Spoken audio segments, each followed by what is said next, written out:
यार इतने सारे इक्वेशंस फिजिक्स के अंदर लाखों की तादाद में कौन बनाता है? आखिर कौन है वो जिसने स्टूडेंट्स की नींदें हराम कर रखा है? दिल कर रहा है छोड़ दूं पढ़ाई। अरे रुको भाई, रुको भाई। आज हम आपको बताएंगे कि ये सारे इक्वेशंस कैसे बनते हैं। आज हम आपको बताएंगे अंदर की बात। आपको हर इक्वेशन समझ आएगी और आप खुद इक्वेशंस बनाने लगोगे। चलते हैं वीडियो की जानिब। मैं हूं मोहम्मद शुएब इंसान और ये आपका अपना चैनल नेचुरल लर्निंग इंसान। How to make equations. देखो, ये जिसने भी इक्वेशंस बनाई है या फिर बनाने का जो तरीका है वो ये है कि सबसे पहले देखो कितने साइंटिस्ट ऐसे गुजरे जिन्होंने बहुत सारे इक्वेशंस हमें दे गए और उन इक्वेशन से हम आज भी फ़ायदा ले रहे हैं। सही है। उन्होंने वो इक्वेशंस निकाले कैसे? देखो, इक्वेशंस डायरेक्ट बनाना इतना इजी नहीं है। इक्वेशंस बनाने के लिए सबसे पहले आपको प्रैक्टिकल वर्क करना पड़ेगा। सबसे पहले तो ऑब्जर्वेशंस अपनी करनी पड़ेगी। कोई चीज़ आप सोचो, किसी चीज़ के बारे में आप सोच रहे हो, एक सिचुएशंस, एक नेचुरल फिनोमिना हो रहा है, उसके बारे में आप सोच रहे हो। सोचने के बाद आप कुछ नतीजे पे पहुंच जाते हो। उस नतीजे को साबित करने के लिए लैब के अंदर आप बहुत सारे एक्सपेरिमेंट्स करते हो। उन एक्सपेरिमेंट्स के करने के बाद कोई चीज़ वाज़े आपके सामने जब क्लियर हो जाती है तो आप इस नतीजे पर पहुंच जाते हो कि एक क्वांटिटी के बढ़ने के साथ दूसरी क्वांटिटी बढ़ रही है। एक ये सिचुएशन है। अभी जो हम इक्वेशंस बनाने जा रहे हैं उसके लिए मैं तमहीदी बातें कर रहा हूँ। देखो, इक्वेशंस बनाने के लिए आपको एक सिंपल सी चीज़ देखनी पड़ेगी। मसलन इक्वेशंस एक डेली लाइफ को मैथमेटिकल ज़बान के अंदर लाने का नाम है। सही है। फॉर एग्जांपल, मैं एक एग्जांपल लेता हूं, आपको समझाने की कोशिश करता हूं। लेट्स सपोज, ये देखो, लेट्स सपोज एक फिनोमिना हो रहा है आपके पास ए और बी के दरमियान। ये कोई नेचुरल फिनोमिना के अंदर मौजूद दो प्रोसेसेस हैं। सही है। यानी एक दूसरे के ऊपर इफेक्टेड हैं। फॉर एग्जांपल, ए के बढ़ने के साथ साथ बी भी बढ़ रहा है। एक ये सिचुएशन है। ए के घटने के साथ बी भी घटे। ठीक है। ए कम हो रहा है तो बी भी कम हो जाए। देखो, ए बढ़ने के साथ बी बढ़ रहा है, ए कम हो जाए तो बी कम हो रहा है। यानी ए और बी के बीच कोई डायरेक्ट रिलेशन है। सही है। डायरेक्ट प्रोपोर्शनल बोलेंगे इसको। यानी ए और बी के बीच में डायरेक्ट ताल्लुक है। ए बढ़ रहा है, बी बढ़ रहा है, और बी जो है वो घट रहा है तो ए भी घट रहा है। सही है। इसी तरह एक और सिचुएशन आपके पास हो सकती है। ए के बढ़ने के साथ जो बी है वो घट जाए। सही है। दूसरा, ए अगर कम हो जाता है तो बी बढ़े। मैं इनका एग्जाम्पल आपको दूंगा। फॉर एग्जाम्पल, मैं इसके लिए एग्जाम्पल ले रहा हूं इस सिचुएशन के लिए। इस सिचुएशन के लिए मैं एग्जाम्पल क्या ले रहा हूं? देखो, इस सिचुएशन के लिए अलग एग्जाम्पल लेंगे। इस सिचुएशन के लिए एग्जाम्पल है, लेट सपोज आपके पास हाइट है। हाइट किसी पौधे का हाइट टाइम के साथ साथ किसी पौधे का हाइट टाइम बढ़ रहा है तो पौधे का हाइट क्या हो रहा है? बढ़ रहा है। ये एक फिनोमिना है। टाइम घट जाए तो पौधे की जो हाइट है वो कम नहीं हो रही। ठीक है। टाइम घट नहीं सकता। ये बात याद रखो कि टाइम बढ़ रहा है तो पौधे की हाइट भी बढ़ रही है। डायरेक्ट रिलेशन है। इस डायरेक्ट रिलेशन को जाहिर करने के लिए मैथमेटिक्स के अंदर हम क्या यूज करेंगे? Proportionality sign. ये वाला साइन हम कहेंगे time is directly proportional to height. अब ये साइन क्या है? देखो, ये साइन है प्रोपोर्शनैलिटी साइन। इसको बोलते हैं क्या? प्रोपोर्शनैलिटी का साइन है। ठीक है। अब इस प्रोपोर्शनैलिटी साइन को जहां से आप हटा रहे हो तो उधर आपको लगाना पड़ेगा, रूल है, इक्वल भी लगाओगे और साथ में कांस्टेंट लिखोगे। ये दोनों चीजें इस प्रोपोर्शनैलिटी साइन के बदले आपको लगाना पड़ेगा। यानी मैं ये कह रहा हूं कि जहां पे ये प्रोपोर्शनैलिटी का साइन आए वहां पे आपने लिखना है, इसके बदले आपने लिखना है क्या? इसको अगर हटाना चाहो तो आप लिखोगे इज इक्वल टू और कांस्टेंट। प्रोपोर्शनैलिटी से आप इक्वेशन बनाओगे, ये रिलेशन था, अब इक्वेशन बना रहे हो, ठीक है। अगर मैं यहां से ये हटाना चाहूं तो मैं लिखूंगा टाइम इज इक्वल टू, फिर साथ में लिखूंगा कांस्टेंट, फिर हाइट लिखूंगा। टी, टाइम को मैं टी लिखूंगा, आपकी मर्जी है टाइम को टी से जाहिर करो आसानी के लिए। T is equal to constant H, इसी कांस्टेंट को अमूमन के से डिनोट किया जाता है, के एच, ठीक है। यानी ये इक्वेशन आपसे ये कह रही है कि टाइम बढ़े तो हाइट बढ़ेगी, लेकिन के कोई ऐसा कांस्टेंट है जो टाइम और हाइट के बीच में आ रहा है, ठीक है। इसको हटाने से ये लगाएंगे, इस के ऊपर भी हम बात करेंगे इसी वीडियो लेक्चर के अंदर। फिलहाल के लिए मैं ये चीज मिटा रहा हूं। ये बात आपको समझ आई, ए के बढ़ने के साथ बी बढ़े, इसका मतलब है टाइम बढ़ रहा है तो पौधे का जो हाइट है वो क्या हो रहा है, बढ़ रहा है। इसी तरह कोई ऐसी चीज कि ए के घटने से बी घट जाए। देखो आप अपनी डेली लाइफ में जब चीजें देखोगे, गौर करोगे, गौर फिक्र करोगे, साइंटिस्ट होते ही वो हैं जो गौर फिक्र करेंगे। उन्होंने गौर फिक्र किया, यार मेरी तरह थोड़ी थे कि बस खाया पिया और खेला, बस बात खत्म। नहीं भाई, उन्होंने कुछ करना था, उन्होंने कुछ न कुछ करना था, नोबेल प्राइज गेन करनी थी, नाम बनाना था इस दुनिया में, कर गए। इसी तरह आप भी साइंटिस्ट बन सकते हो। Yes, it is reality that आप भी साइंटिस्ट बन सकते हो। आप सोचो, गौर फिक्र करो, नेचर के जो मनाजिर है, नेचर के फिनोमिनाज हैं, उनके ऊपर गौर करो, तो आप ऐसे सिचुएशंस को यूज करके उन सिचुएशन से नतीजे निकाल सकते हो। देखो हम चलते हैं आगे, अपनी नेक्स्ट जो प्रोपोर्शनैलिटी उधर जाते हैं, इसको हम कहेंगे डायरेक्टली प्रोपोर्शनल। मैं इसको कहूंगा कोई चीज बढ़ने के साथ अगली चीज भी बढ़े तो मैं उसको कहूंगा डायरेक्टली प्रोपोर्शनल। तो मैं यहां लिखूंगा A is directly proportional to B।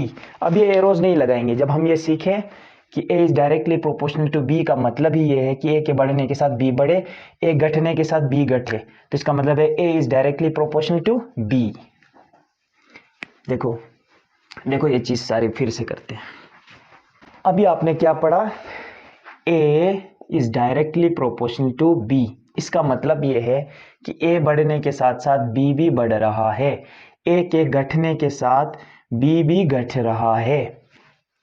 इसी तरह अगर आप लिखना चाहो A इज प्रोपोर्शनल का साइन लगाओगे लेकिन इनवर्स में लिखोगे B, तो इसका मतलब क्या होगा, देखो 1 और B है, डिनोमिनेटर बढ़ेगा तो इस पूरे का आंसर क्या होगा, कम हो जाएगा। कोई चीज डिवाइड में बढ़ जाएगी तो पूरे का आंसर कम हो जाएगा। तो B के बढ़ने के साथ इस पूरे का आंसर कम होगा और A जो है वो ऑटोमेटिकली कम होगा, यानी इनवर्सली प्रोपोर्शनल होगा। इस प्रोसेस को हम कहेंगे डायरेक्टली प्रोपोर्शनल और उस प्रोसेस को हम कहेंगे inversely proportional.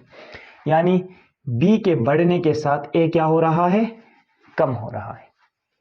This is directly proportional, directly proportional, direct relation बोलेंगे। This is inversely proportional. Proportional से आपको पता चल रहा है ताल्लुक, ठीक है, रिलेशन भी बोल सकते हो, डायरेक्ट रिलेशन, इनवर्स रिलेशन। अब हमने इसको इक्वेशन में कन्वर्ट करना है। इसको इक्वेशन में कैसे कन्वर्ट करेंगे, देखो इसका एग्जांपल मैंने आपको नहीं दिया, इसका एग्जांपल मैंने दिया था A के बढ़ने के साथ साथ B बढ़े, ऐसा एग्जांपल होगा टाइम और फिर हाइट में, time is directly proportional to height of this tree. इस ट्री का की जो हाइट है वो टाइम के बढ़ने के साथ हाइट बढ़ रही है। इसी तरह किसी चीज के घटने के साथ दूसरी चीज घटे, वो कैसा एग्जांपल हो सकता है, मसलन, यानी सेम रिलेशन है। मसलन आपके पास मनी है, ठीक है, डॉलर, एग्जांपल हम सीख रहे हैं फिलहाल। देखो डॉलर आपके पास है, डॉलर के घटने के साथ साथ आपकी शॉपिंग क्या होगी, घटेगी। डॉलर के घटने के साथ साथ आपकी शॉपिंग भी कम हो जाएगी। डॉलर कम हो जाएंगे तो शॉपिंग कम हो जाएगी, सही है। ये ऐसी कोई सिचुएशन है। अब आते हैं इस एग्जांपल की तरफ। कोई ऐसा एग्जांपल आपकी डेली लाइफ में होगा कि एक के बढ़ने के साथ दूसरे का घटना, एक चीज बढ़ रही है तो उसका इफेक्ट ये आ रहा है कि दूसरी चीज घट रही है, दोनों में ताल्लुक है। यानी दोनों में रिलेशन है। ए और बी कुछ इस तरह रिलेटेड है दोनों कि बी के बढ़ने से ए घट रहा है, ए के बढ़ने से फिर बी घटेगा। आई समझ? This is inverse type. देखो इनवर्सली। अब एक चीज, इसका एग्जांपल मुझे ये आ रहा है मेरे माइंड में। लेट्स सपोज आपके पास एक घर बनाना है, आपने क्या बनाना है, आप अपना घर बना रहे हो, नया घर बना रहे हो अपने लिए। तो उसके लिए क्या करोगे, मजदूर लगाओगे, लेबर लगाओगे, और लेबर काम करेंगे और वो दिन लगाएंगे। मतलब एक दिन में तो नहीं बन सकता घर, 10 दिन लगाएंगे, 15 दिन लगाएंगे, 20 दिन लगाएंगे। हम क्या करते हैं, टाइम, जो दिन है वो टाइम है, उनको मैं डेज लिख रहा हूं, सही है। मैं कहूंगा डेज जो है होंगे वो इनवर्सली प्रोपोर्शनल होंगे किसके, लेबर के। जितने ज्यादा लेबर लगाओगे उतने कम दिन लगेंगे, जितने ज्यादा लेबर लगाओगे उतने कम दिन लगेंगे, है ना ये इनवर्सली रिलेशन। अब हम क्या करेंगे, इसको इक्वेशन में तब्दील करेंगे दोनों साइड पे। देखो इनवर्स रिलेशन में क्या होगा, अगर आपके पास ज्यादा लेबर हैं, ज्यादा पर्सन्स काम कर रहे हैं, तो आपका मकान, जो आपका काम है वो कम अरसे में होगा। इसको इक्वेशन में तब्दील करने का तरीका ये है, T is equal to constant. मैंने कहा था जहां से ये प्रोपोर्शनलिटी साइन हटाओगे उधर आप लिखोगे इक्वल और कांस्टेंट। तो मैं क्या करूंगा, इक्वल और कांस्टेंट लिख के साथ में अपनी जगह पे H, यानी हाइट अपनी जगह पे है, टाइम अपनी जगह पे है। टाइम बढ़ने के साथ साथ पौधे की जो हाइट है वो बढ़ रही थी, इसको हटा के मैंने ये 2 लिखा। यहां पे भी ऐसा करेंगे, days inversely proportional to labour था, हम क्या कर रहे थे, इस प्रोपोर्शनलिटी को हटाएंगे, days is equal to constant, proportionality के बदले इक्वल और कांस्टेंट लिखा, साथ में 1/L अपनी जगह पे, यानी इनवर्स में लेबर।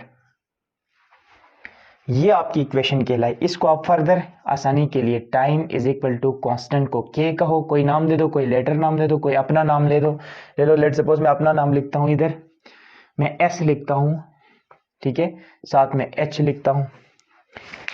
अमूमन जो यूज होगा के नाम से, कांस्टेंट, सही है, यहां पे आएगा के।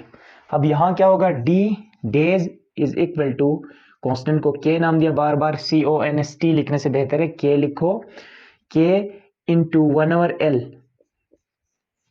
के यहां पे आएगा 1/L यहां पे आएगा, तो ये बनेगा K1 जा K/L, ठीक है। एक ये इक्वेशन आ रही है डायरेक्टली और एक ये इक्वेशन आ रही है इनवर्सली में। तो इक्वेशंस ऐसे बनाएंगे, डेली लाइफ के फिनोमिनास पे ऑब्जर्व करेंगे, उनको करते करते वहां पे वो दो रिलेशंस में इफेक्ट देखेंगे, दोनों में क्या रिलेशन बन रहा है। एक के बढ़ने से दोनों दूसरी घट रही है, एक के बढ़ने से अगर दूसरे पे कोई फर्क नहीं पड़ता तो उससे इक्वेशन हम नहीं बनाएंगे, उसको कहेंगे कांस्टेंट टाइप की कोई इक्वेशन, ठीक है। चलते हैं अब सम रियल फिजिक्स के अंदर जो इक्वेशंस होते हैं, कोई रियल इक्वेशन की तरफ जाते हैं, बनाने की कोशिश करते हैं। लेट सपोज फिजिक्स के अंदर तो बहुत सारी इक्वेशंस हैं, यानी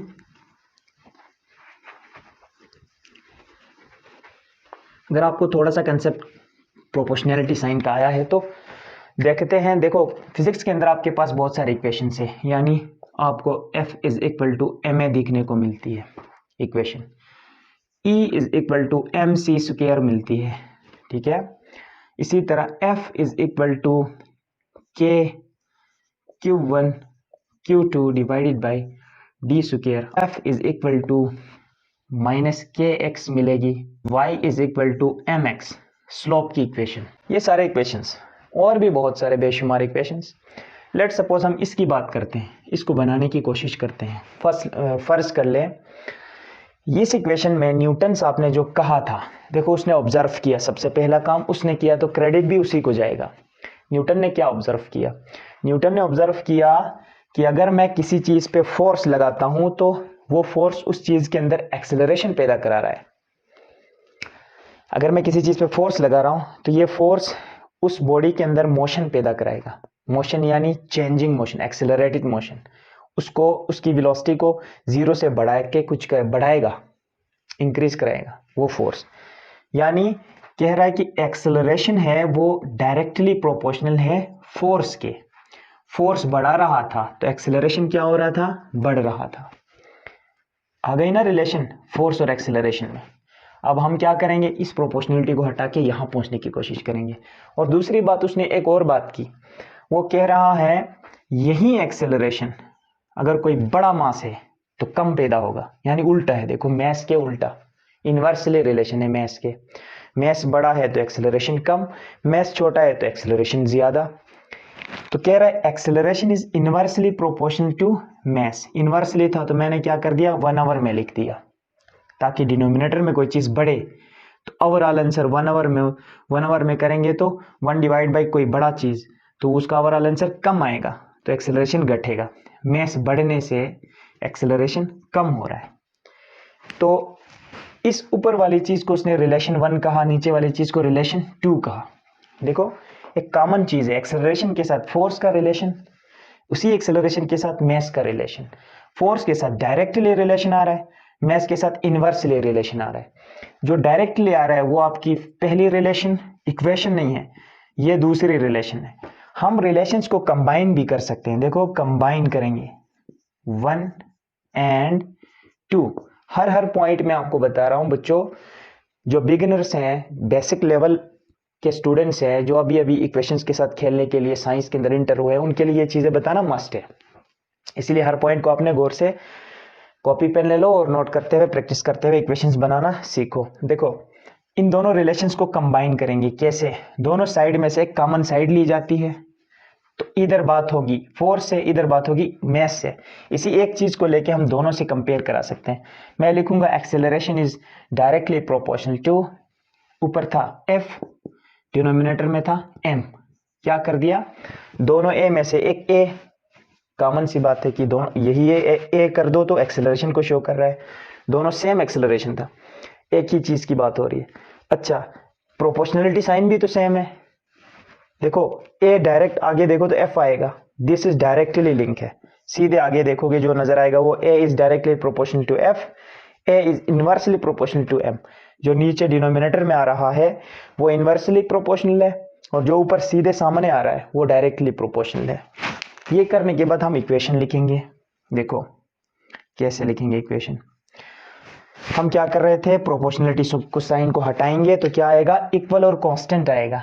एक्सेलरेशन ये हटा रहा हूं, मैंने कहा था प्रोपोर्शनलिटी साइन हटा के इसके बदले लिखेंगे इक्वल और कांस्टेंट। कांस्टेंट को CONST डॉट, कांस्टेंट पूरा नहीं लिखो, यहां तक लिखो बेहतर है, इससे भी बढ़ के के लिख दो, ये बेहतर है।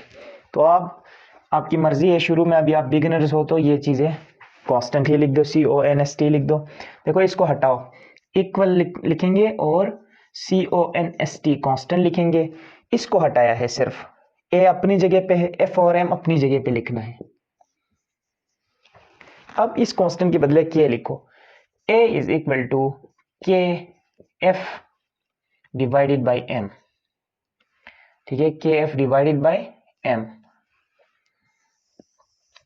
ये इक्वेशन मैं ऊपर लिखना चाहूंगा। देखो इक्वेशन क्या आ रही है, इक्वेशन आ रही है ए इज इक्वल टू के एफ डिवाइडेड बाई एम। अब देखो ये प्रोपोर्शनलिटी साइन SI यूनिट के अंदर 1 है इसकी वैल्यू।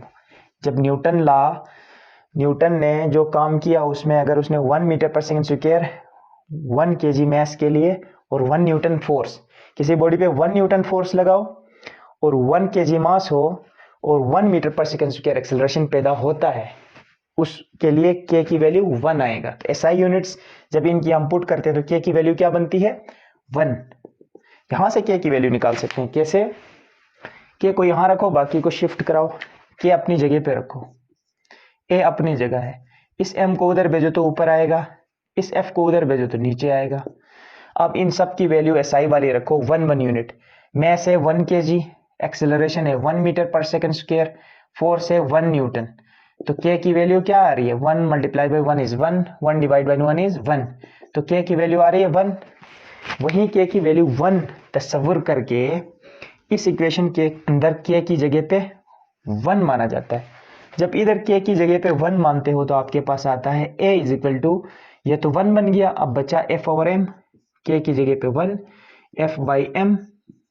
यहाँ पे आप रेफरेंस भी दोगे, ये चीजें नोट करते जाओ क्योंकि हमने इक्वेशंस बनाना और इक्वेशंस के साथ खेलना सीख रहे हैं। यहाँ पे आप लिखोगे k is equal to 1 side पे रेफरेंस। अब देखो a is equal to f by m, f divided by m। यहाँ से f सेपरेट कर लो, a के नीचे कुछ नहीं है तो 1 है, f 1 jar f, m multiply by a is ma। क्या कर दिया, m को ऐसे मल्टीप्लाई किया, बीच में इज इक्वल टू स्टिल मौजूद है, तो f is equal to ma तक पहुंच गए। ये दिख रहा है क्या, तो ये इक्वेशन आ गई, f is equal to ma। तो ये एग्जांपल से इसी तरह बाकी इक्वेशंस को भी आप ला सकते हो, डिटेक्ट कर सकते हो, इक्वेशंस समझ सकते हो कम से कम। कैसे, देखो मैंने शुरू में कहा था कि आप इक्वेशंस समझना स्टार्ट करोगे और आप खुद भी इक्वेशंस बनाओगे। जैसे मैं अभी थोड़ी देर पहले खुद इक्वेशंस बना रहा था लेटर्स के बीच में। मैं फर्ज कर लो ये कहूँ, मैं अब खुद इक्वेशन कोई बनाना चाहूँ। फॉर एग्जाम्पल मैं एक इक्वेशन बनाता हूँ। देखो रूम के अंदर मैं हीटर, पहले एक हीटर लगाया, रूम के अंदर टेम्परेचर क्या होगा, कुछ होगा, जो भी होगा।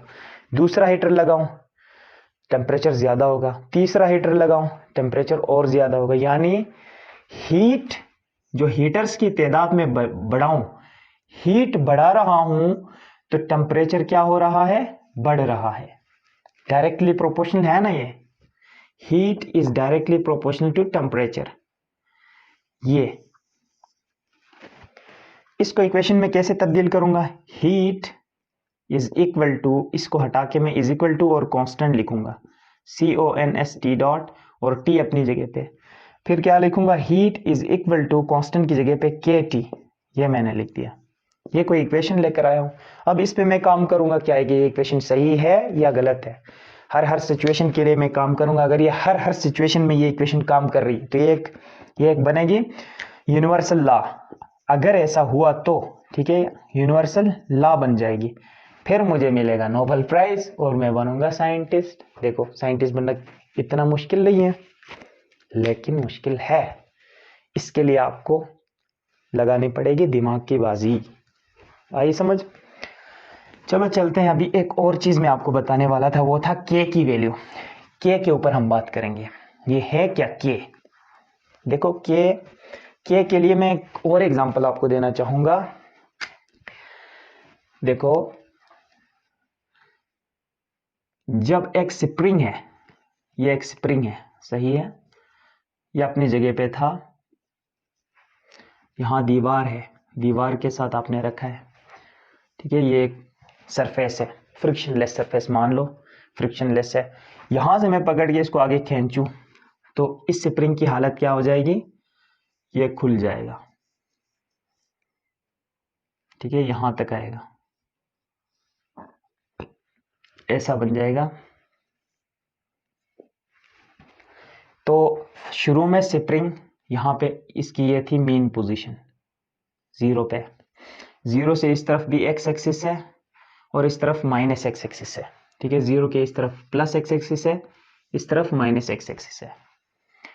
और ये अब 0 वाली पोजीशन से कितना दूर गया है आगे, देखो इसकी इनिशियल पोजीशन से वो काफी आगे गया है, तो इसने इतना डिस्टेंस ट्रेवल किया, स्प्रिंग एक्स जितना आगे गया। आपने क्या लगाया था आगे की तरफ, फोर्स, यानी फोर्स लगा ज्यादा कर रहे हो तो एक्स की वैल्यू भी बढ़ रही है, और फोर्स लगाओ एक्स की वैल्यू और बढ़ जाएगी। इस सिचुएशन को मैं, इस फिनोमिना को मैं फिजिक्स के अंदर जब लेकर आऊंगा, इस डेली लाइफ प्रॉब्लम को फिजिक्स के अंदर लेके आऊंगा, मैं ऑब्जर्व करने के बाद लेकर आऊंगा, तो मुझे पता चला कि मैं स्प्रिंग पे फोर्स लगा के खींच रहा हूं, तो स्प्रिंग फोर्स लगा के खींचने के साथ साथ स्प्रिंग की जो लेंथ है वो बढ़ रही है, और उसको मैंने एक्स नाम दिया है। तो क्या करूंगा मैं, उसको कैसे बयान करूंगा, फोर्स जो है वो डायरेक्टली प्रोपोर्शनल है किसके, एक्स के। फोर्स ज्यादा लगाओ बढ़ाओ तो एक्स बढ़ रहा है, फोर्स छोड़ो कम करो तो x भी कम हो रहा है, पीछे आ रहा है। यही तो है डायरेक्टली प्रोपोर्शनल। इनवर्स नहीं है, डायरेक्ट रिलेशन है। एक के बढ़ने से दूसरी बढ़ रही है, दूसरी वैल्यू बढ़ रही है दूसरे की। और ये फिजिकल क्वांटिटीज है दोनों, डिस्टेंस, फोर्स, ये है डिस्प्लेसमेंट यानी मीटर में, और ये है फोर्स न्यूटन में। अब इसको मैं इक्वेशन में कैसे तब्दील करूं? देखो यहां से मैंने आपको k की वैल्यू बताना है, k की तबीयत का बताना है। ये k है क्या चीज? कांस्टेंट, किसी भी इक्वेशन के अंदर जो कांस्टेंट आ रहा है, जो k आ रहा है, वो है क्या? यहां पे एक चीज हो रही है, फोर्स उस तरफ खींच रहे हो, फोर्स लगा रहे हो। यहां लाके मैं रुक गया तो क्या ये फोर्स मेरी तरफ है? फोर्स की डायरेक्शन तो अंदर की तरफ है। बेशक मैंने फोर्स बाहर खींच के यहां लाके मैंने रोका, यहां तक मैंने फोर्स लगाई, यहां लाके मैंने रोका। अब ये कह रहा है यार भाई मुझे छोड़ो, मैंने वापस जाना है। स्प्रिंग ये कह रहा है, मेरे हाथ को कह रहा है, मैंने देखो ये बंदा था जिसने हाथ से पकड़ा, खींचा है, इसको यहां तक लेकर आया है, खींच रहा है, क्या लगा रहा है? फोर्स। इसने लगाया है फोर्स। यहां पे एक बंदा है, इसने इसको पकड़ के खींचा है अपनी तरफ, तो यहां तक लेकर आया, इसने लगाया क्या है? फोर्स। स्प्रिंग इस बंदे से कह रहा है कि भाई मुझे छोड़ो आप, मैंने वापस अपनी ओरिजिनल हालत में जाना है। इसका मतलब है फोर्स अंदर की जानिब है, हर पॉइंट पे। ये बेशक इधर लेकर आए, इधर लेकर आए, इधर लेकर जाए, खींच रहा है ना, अपोजिट काम कर रहा है। वो फोर्स है सेंटर की तरफ, इस मीन पोजीशन की तरफ। तो फोर्स की डायरेक्शन अपोजिट है। ये बढ़ने के साथ ये भी बढ़ रहा है, लेकिन डायरेक्शन अपोजिट है। किसी एक के साथ माइनस लगाना पड़ेगा, या फोर्स के साथ माइनस लगाओ या एक्स के साथ माइनस लगाओ। ठीक है, मैं फोर्स के साथ माइनस भी लगा सकता हूं। ये लो यहां पे माइनस लगाया, फिर इस माइनस को उधर शिफ्ट कराया तो यहां पे आ गया वो माइनस। माइनस को शिफ्ट करा सकते हैं ना बोथ साइड, माइनस से मल्टीप्लाई करके। एक के बढ़ने से दूसरी बढ़ रही है, लेकिन अपोजिट डायरेक्शन। फिजिक्स में डायरेक्शन बताने के लिए प्लस या माइनस साइन का यूज किया जाता है। अब इस प्रोपोर्शनैलिटी को हटाओ, इक्वल और कांस्टेंट आएगा, और साथ में माइनस एक्स। अब क्या होगा, ये ऐसे करो, f is equal to constant को k नाम दे दो, माइनस एक्स अपनी जगह पे है। f is equal to, minus को बाहर लाओ, माइनस के एक्स। ये इक्वेशन आ गई। यहां पे k है क्या? देखो ये वाली इक्वेशन है आपकी, ये हुक्स लॉ है। क्या है? ये काम किया था हुक्स ने, हुक्स लॉ। बहुत इंपॉर्टेंट लॉ है ये। जब आप इसके ऊपर और काम करोगे तो आप फंस जाओगे, ऐसे मुश्किल प्रॉब्लम्स आपको दिखने को मिलेंगे, बट हुक्स लॉ की मदद से उनका सोल्यूशन भी आपको इजीली मिलेगा। देखो हुक्स लॉ के अंदर जो k है वो क्या है? जो k है वो क्या है? हम कर रहे थे k के लिए ये काम। k है प्रोपोर्शनैलिटी कांस्टेंट। k को कहते हैं वेयर, हम लिखेंगे वेयर k इज, मैं आपको हुक्स लॉ नहीं पढ़ा रहा, मैं आपको k की वैल्यू बताने वाला हूं कि ये k क्या चीज है। ठीक है, फील दे रहा हूं। फोर्स तो हमें पता है खींचना है, x तो हमें पता है डिस्टेंस कवर करना, लेकिन ये k है क्या? देखो k है इस स्प्रिंग का नेचर। ये स्प्रिंग आयरन का बना है तो उसके लिए एक फिक्स्ड k की वैल्यू होगी। यह स्प्रिंग अगर स्टील का बना है तो उसके लिए कोई और k की वैल्यू होगी। यह स्प्रिंग अगर रबर का बना है, ठीक है, तो उसके लिए k की वैल्यू कोई और होगी। तो यानी मटेरियल की प्रॉपर्टी शो करता है ये k। अगर k यहां से सेपरेट करो तो क्या होता है, f अपनी जगह पे है, x को उधर भेजो तो डिनोमिनेटर में आएगा, यहां पे है k, इस माइनस को भी उधर भेजो। देखो k कह रहा है कि फोर्स किसी एक खास मतलब मटेरियल के लिए, किसी खास मटेरियल पे जब आप किसी खास मटेरियल वाले स्प्रिंग पे फोर्स लगा रहे हो तो उसमें x भी बढ़ेगा, फोर्स बढ़ेगा, x भी बढ़ेगा। देखो ऊपर वाली वैल्यू बढ़े साथ नीचे वाली वैल्यू भी बढ़े तो दोनों का जो डिवाइड है वो सेम आता है। मसलन 5 आवर शुरू में था 10 आवर 5 था तो आपको मिल रहा था 2, 5 1 5 5 2 10। बाद में ये 10 बढ़ गया, यानी ये फोर्स बढ़ के 10 से बढ़ के 20 हो गई, तो साथ में डिस्टेंस भी बढ़ रहा है, डिस्टेंस फिर 10 बन रहा है। अगेन 10 1 10 10 2 20 तो अगेन 2 आ रहा है, पहले भी 2 आ रहा था, बाद में भी 2 आ रहा है। वो जो कांस्टेंट आ रहा है वो है ये के, और यही के ये स्प्रिंग आयरन का है। तो आयरन का एक्सपेरिमेंट आप चाहे यहाँ कर लो, चाहे किसी और कंट्री में जाके करो, चाहे पहाड़ की चोटी पे करो, हर जगह पे के सेम आएगा किसी सेम मटेरियल के लिए। मटेरियल चेंज करो तो के की वैल्यू डिफरेंट आएगा, किसी एक खास मटेरियल के लिए के की वैल्यू एनीवेयर सेम रहेगा यूनिवर्स के अंदर। तो यानी फोर्स बढ़ाने के साथ साथ एक्स भी बढ़ेगा। वो इसलिए बढ़ेगा कि कांस्टेंट रखना है इन दोनों का रेशियो। जैसे इधर फोर्स 10 था, सपोज कर लो x 5 पैदा हो रहा था, फोर्स 20 हुआ तो x 5, फोर्स बढ़ गया 10 से बढ़ के 20 हुआ, तो जो डिनोमिनेटर में x है वो 5 से बढ़ के 10 हो रहा है। फिर अगेन इन दोनों का रेशियो 2 आ रहा है, शुरू में भी 2 था, यही 2 है k, इसी 2 का नाम k है, और ये होती है मटेरियल की प्रॉपर्टी। गाइज ये था आज का लेक्चर। तो यहाँ पे वीडियो लेक्चर थोड़ा सा लंबा हुआ है, तो यहाँ पे वीडियो को करते हैं एंड। आई होप कि आपको ये सारी चीज़ें समझ आ गई होंगी। सही है यार, चैनल को अपने फ्रेंड्स में शेयर करेंगे, ठीक है। ये सारी चीज़ें हम आपके लिए कर रहे हैं। शहर की एकेडमी की महंगी महंगी एकेडमी की जो तालीम है वो आपके घर घर तक, देहात के घर घर तक हम फ्री में मुफ्त में पहुंचा रहे हैं। तो आप एक छोटा सा काम कर लो कि इस वीडियो को अपने फ्रेंड्स में शेयर कर लो, ताकि उनकी भी भला हो जाए, और एग्ज़ाम की तैयारी करते रहेंगे। All the very best.